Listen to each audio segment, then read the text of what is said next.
Using its soft power. If you are growing in hard power, military and economic capacity, the way China has, you're likely to frighten your neighbors into coalitions against you. But if you can combine your hard power with soft power, attraction and persuasion, you make those coalitions less likely. And Hu Jintao said this in 2007 when he addressed the 17th Party Congress. He said China needs to invest more in its soft power. And they have done that. They've spent billions of dollars on Confucius Institutes and turning CCTV into an Al Jazeera of the world and so forth. The trouble is that it's difficult to combine hard and soft power together so they don't cancel each other out. The United States has made mistakes on this. The invasion of Iraq, for example, was very successful in hard power terms, very destructive to our soft power. But China faces a similar problem. They're concerned about American containment or America creating alliances against them. And then they are doing actions with their hard power, which are driving all these countries into America's arms. And they don't quite know how to get out of this. For example, if you take the Philippines, you set up a Confucius Institute in Manila to make yourself attractive. Traditional Chinese culture is very attractive. And then you use your hard power to drive Philippine boats out of Scarborough Reef. And guess what happens? Instead of the Confucius Institute making China attractive in the Philippines, you get a very strong anti-Chinese sentiment over what is a little bunch of rocks. It is a very counterproductive strategy. And if you think of the alternative, usually when I ask my Chinese friends about this, they say, well, we have no choice. This is sovereign territory. We can't give this up. So what they're doing is sacrificing their larger influence in the region for a bunch of rocks. And you'd say, well, if those rocks are sitting on enormous amounts of petroleum or gas, maybe it's worth it. But as Holly Morrow has just published, that's not really the case. So think of a better strategy for China. Suppose China were to take the suggestions that Michael Fuchs and Bonnie Glaser and others have made and say, yes, we'll go for a binding code of conduct in the South China Sea. And we'll agree that in the East China Sea, this is a proposal that Kevin Rudd and I published in the Washington Post last spring. We'll agree that the Diaoyu Senkaku or Senkaku Diaoyu Islands should be put off for a future generation. In the meantime, they should not be militarized or inhabited, but turned into a marine ecological preserve. And if you had this larger perspective, China's natural influence in the region, which grows out of its overwhelming economic strength and those trade ties that Steve Bosworth was mentioning earlier, will lead it to a much better position than it's in now. So one of the real puzzles is, why does China, if it has the wisdom that was expressed by Hu Jintao at the 17th Party Congress, if it has the wisdom to combine soft power with hard power to create a smart power strategy, why hasn't it done it? Instead, what it's doing is a counterproductive strategy which is driving all its neighbors into the arms of the United States in the exact opposition to what it says are its objectives. So I would suggest that the real question that we ought to think about is, how can China really implement what Hu Jintao said in 2007, and which Xi Jinping has repeated, and develop a smart power strategy? That would be good for China, be good for the U.S., be good for the region as a whole. I hope that's provocative enough to stir some. It would sell your book, too. No, the book's already selling more than enough. Joe, we have some people who are participating with you who might want to introduce one, two of those folks. Okay, well, to bring others into this, let me suggest that Ambassador Kondo, Zichi Kondo, who's Special Advisor to the Minister of Foreign Affairs and is in Tokyo, might be willing to add his thoughts with this.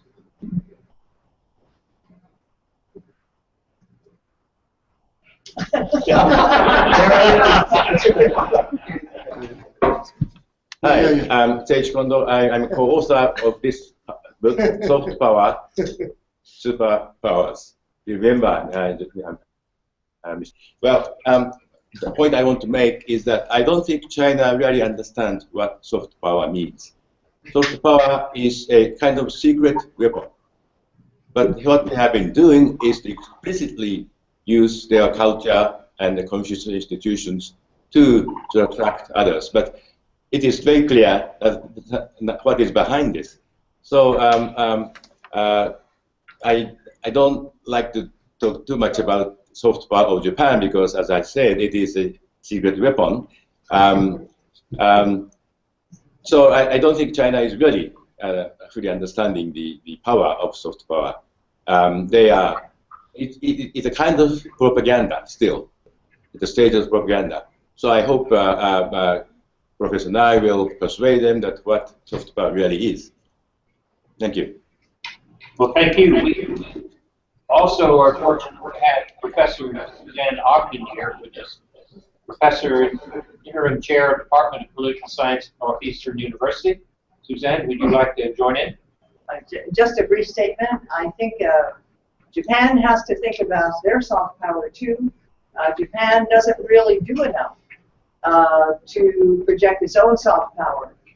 What is the equivalent of the Confucian Institutes throughout the world that China is doing? What is the equivalent of the millions of Chinese who are going abroad to study, as opposed to very, very few Japanese who are going abroad? We don't interact with the Japanese. We have thousands of, tens of thousands of Chinese students and scholars in the United States.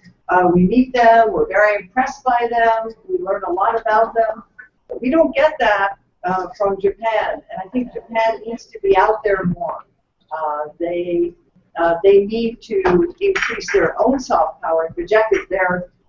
Japan's soft power right now comes from their technology, from things like their culture, their manga, their anime, but they need more projections. And let me Can I respond to that? Yes, please. Well, I can't really agree with you more. But what is even more important is to invite young people, young artists to Japan, because the power of soft power of Japan lies in nature, people's lifestyle, and all business and streets, clean streets, and so on. It is very difficult to explain this, all those things in words. But if you are here in Japan for 6 months, you will really love it, and you will understand what the real soft power of Japan is. So, of course, sending more students, people abroad, but inviting even more people to Japan to really feel the soft power of Japan.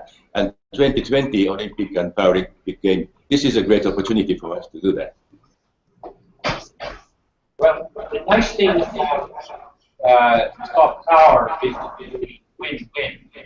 If the attractiveness of Japan goes up in Beijing, and the attractiveness of China goes up in Tokyo, that's a win for both countries, and also in our benefit as well. But let's get a Chinese perspective on some of this question. And Zheng He is here. Perhaps we could invite you to give your perspective. It is my great pleasure to be here to discuss this issue.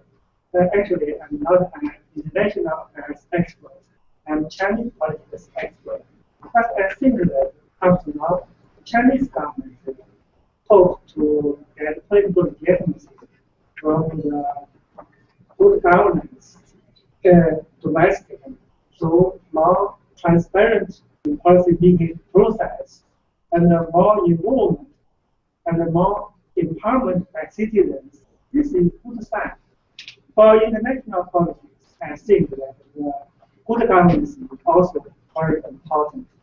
Also, the international institutions meeting process involved all the stakeholders, they have equal seat, and how to make the international institution meeting process more transparent is very important. More conversation, more cooperation, more compromise. It will be a solution rather than confrontation and so on. Thank you. Well, thank you very much.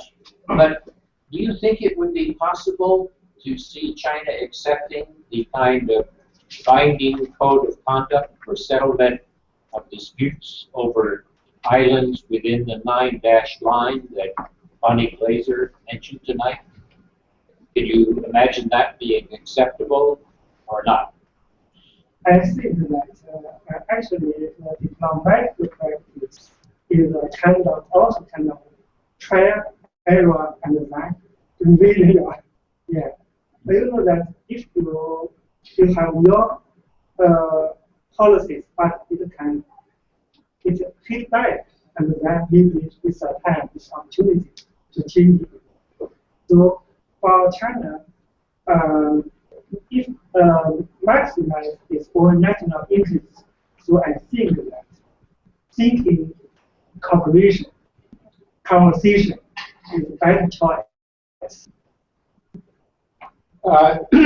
Professor John Quelch of the business school is, I don't know whether he's not with us physically tonight, but is he? He got sick. Oh, so he's sick, so he will not be able to join us. But shall we, maybe we can ask Andrew. Thanks, Joe. Good to see you again after 6 years. I went to grad school here, and I remember seminars in this room. I'm so happy to be back. I have a few points that are coming off of what people have said. The first I'd make is that I don't think ASEAN is really a good location to solve the South China Sea dispute. China is clearly breaking international law for its own aggrandizement in terms of maritime territory, and ASEAN has within it Myanmar and Cambodia, which are essentially near client states of China. They're blocking any real moves by the ASEAN Corporation organization. The TPP and APEC are great ideas. I'm not sure how much influence they're going to have positively on the situation, as sometimes those kinds of Chinese economic access to countries greases the rails essentially for their influence, and they use that influence to stop any sort of confrontation against the types of aggrandizement that they're doing in the South China Sea. I think that U.S. allies are worried. I think that they're worried about the commitment of the United States if it came to war with China. And look at Scarborough Shoal. China has occupied Philippine territory, essentially, or exclusive economic zone for 2 years, and we really haven't done much about it at all. We definitely haven't done anything militarily about it. And I think that gives people pause about our commitments, our defense commitments to those countries. What I think we need to do is take a stronger stance, or what the United States should do is take a stronger stance in terms of its bilateral treaties. I think we should go beyond a bilateral treaty and have a strong multilateral defense treaty in Asia. I think that we should include Japan. I think we should include South Korea, the United States, Australia, New Zealand.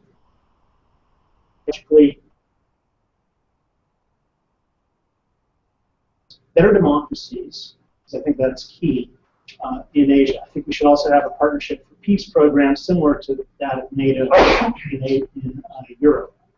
I think a lot of the other democracies in the region should be included in that partnership for peace program, and will significantly strengthen the multilateral defense organization.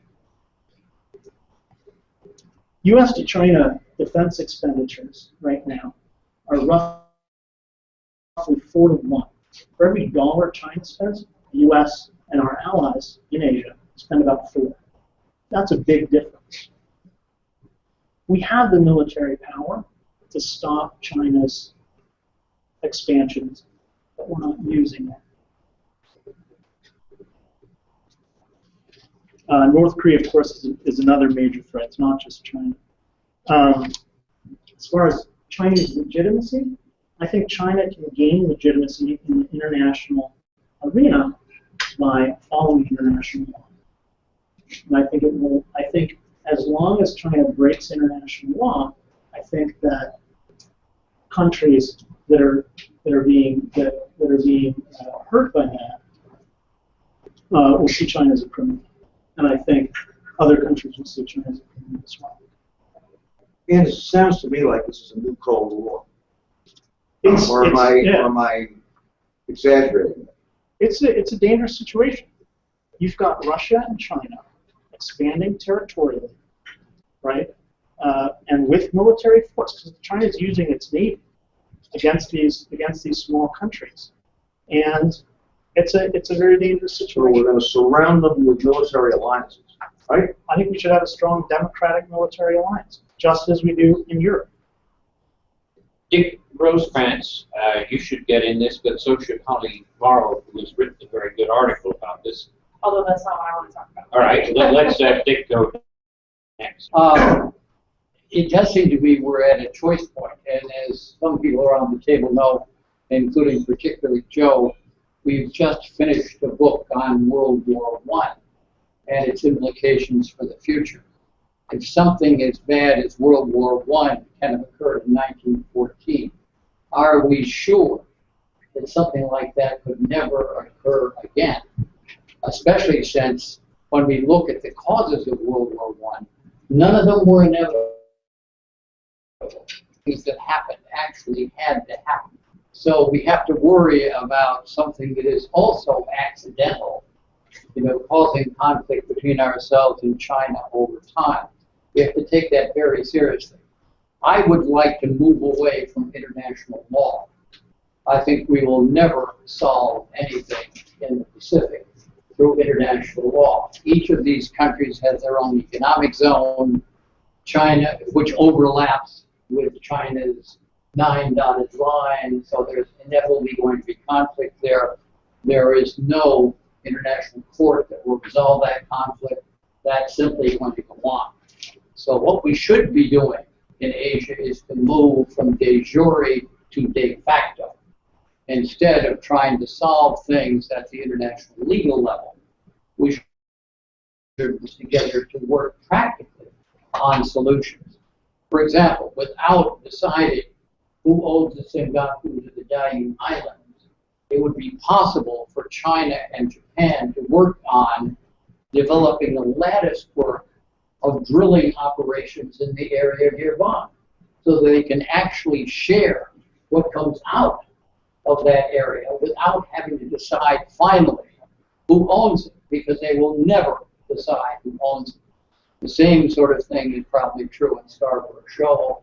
It's true in terms of Vietnam and so on. So I would encourage de facto to supersede de jure. And also, let me make one more comment.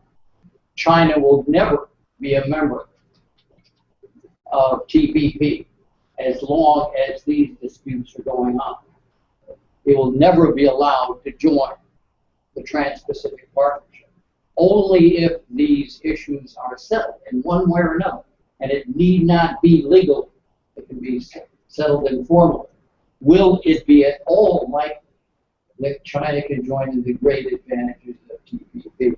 When you consider that in the longer term, the basic thrust of Chinese trade is not in East Asia.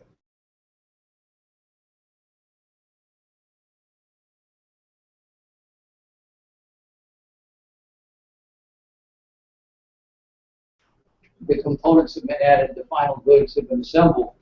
They all go out to a worldwide market in Europe, in the United States, and other countries.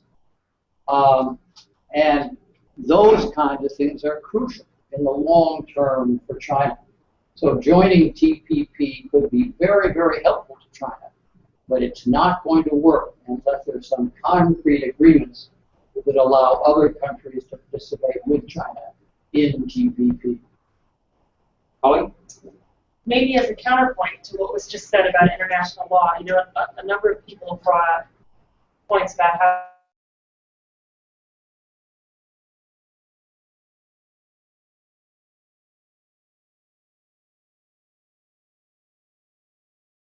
when Americans make that point, though, is that the U.S. has not ratified UNCLOS. So if we talk We're about obeying it, though. what's that? We're obeying it. But that's different from ratifying. Well, and, still, and there's, you it's know, again de facto, not de jure. but I think we are on tenuous ground, and we are seen as being on tenuous moral ground when we lecture Asian states, China, or anybody else about the importance of obeying rules, a rules-based system based on UNCLOS, which is a treaty that we have not ourselves signed. So I would just make a push, as I have made in Washington for many years, that to be a proponent of this, we actually have to walk the walk, if you will, and ratify UNCLOS. Even though I know there's no real You got to get the Senate on your I side. know.